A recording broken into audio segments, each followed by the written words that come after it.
Bonjour à tous, vous êtes sur TV Immo et vous regardez votre JT Immobilier quotidien. Voici tout de suite le sommaire de ce mardi 13 septembre.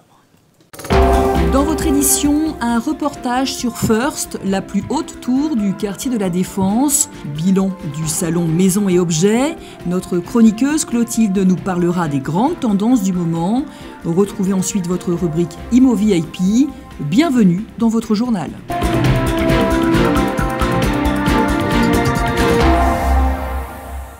Et pour commencer ce journal, nous vous proposons de partir à la découverte d'une tour pas comme les autres.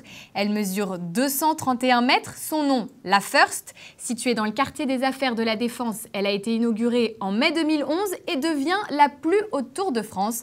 C'est un reportage de Marie Gallet.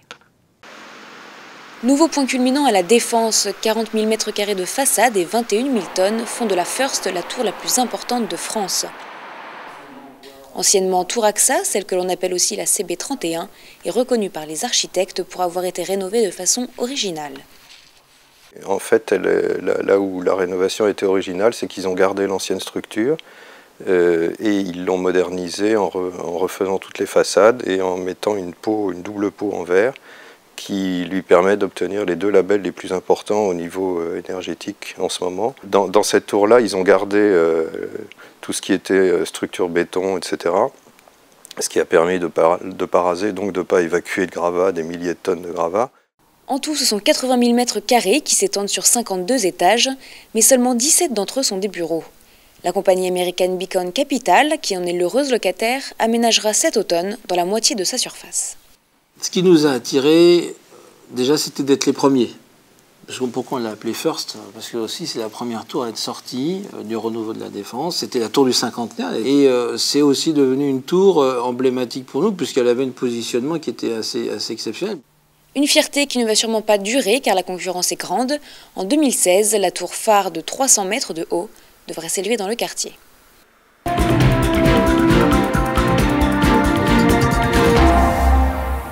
Depuis vendredi, au Parc des Expositions de Villepinte, a lieu le salon Maisons et Objets, l'occasion pour le JT Immobilier de découvrir les nouveautés de design et de décoration. Du verre, du bois et du verre à nouveau. L'écologie était l'un des thèmes dominants de ce salon 2011. Ici, tous les ustensiles se déclinent version bambou, à la fois simples et originaux. À l'image de ce stand, le salon reste un grand laboratoire de genre.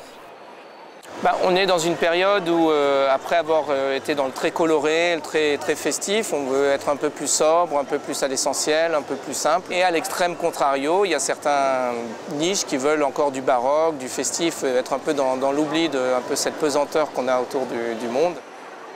Le bling-bling est donc toujours présent, mais comme tous les accessoires du salon, il a un coût conséquent. Ce qui n'a pourtant pas l'air de dissuader les clients dans de futurs achats. En fait, on a remarqué qu'aujourd'hui, l'importance de la maison, de se sentir bien chez soi, c'est devenu plus important. Enfin, on va mettre plus de budget et on va aussi, par exemple, préférer acheter une pièce qui est belle, qui est chère, plutôt que 3 petites choses différentes qui vont être à plus bas coût et donc, en fait, on va plus investir. Près de 90 000 visiteurs étaient présents pour cette édition 2011, dont la moitié venait des 4 coins du monde. Le salon Maisons et Objets a été une fois de plus le lieu de rencontre des créateurs de demain.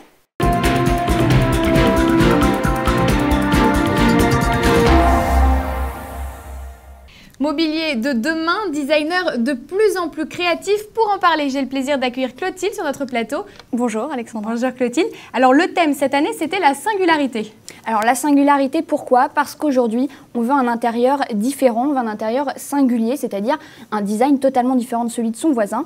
Donc autour de ce thème de la singularité, la maison a été revisitée pendant le salon. 3 thèmes autour de la singularité ont été développés, notamment celui de Vincent Grégoire, qui s'appelle la complicité. La complicité ou la complicité? La complicité, donc c'est la fusion des mots couple et complicité.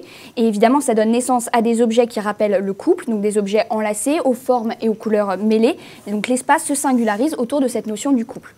Alors il y avait de grands noms hein, des industriels du design, des créateurs, mais c'était aussi surtout une bonne occasion, ce salon, de découvrir de jeunes designers. Ouais, cette édition du salon 2011 n'a pas dérogé à la règle. Ils ont accueilli cette année 6 jeunes designers japonais, des créateurs en fait, parce que parmi eux il y a une photographe, un groupe d'ébénistes, il y a aussi bien sûr des designers.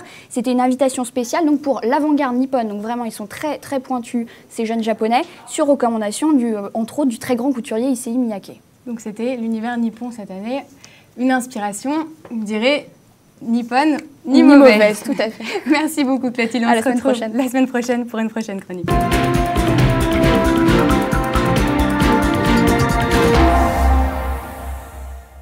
Allez, pour terminer, les célébrités et l'immobilier, c'est tout de suite dans votre rubrique ImoVip. Jason Statham, vous connaissez, l'acteur américain, premier rôle dans Le Transporteur notamment, a l'habitude de jouer les gros bras au cinéma. What do you want? Your life. Pourtant, ce qu'il veut et ce qu'il a obtenu, c'est un intérieur cosy. Son nouveau Home Sweet Home, situé dans les collines de West Hollywood, à quelques minutes de Sunset Strip, est l'ancienne propriété d'un autre acteur, Ben Stiller.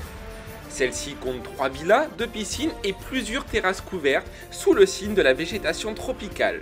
Au total, c'est plus de 1000 m² de surface habitable, dont une dizaine de chambres et de salles de bain, le tout décoré dans le style méditerranéen. Prix d'achat de ce nid d'amour, 11,5 millions d'euros. De quoi ravir sa petite amie Rosie Huntington-Whiteley.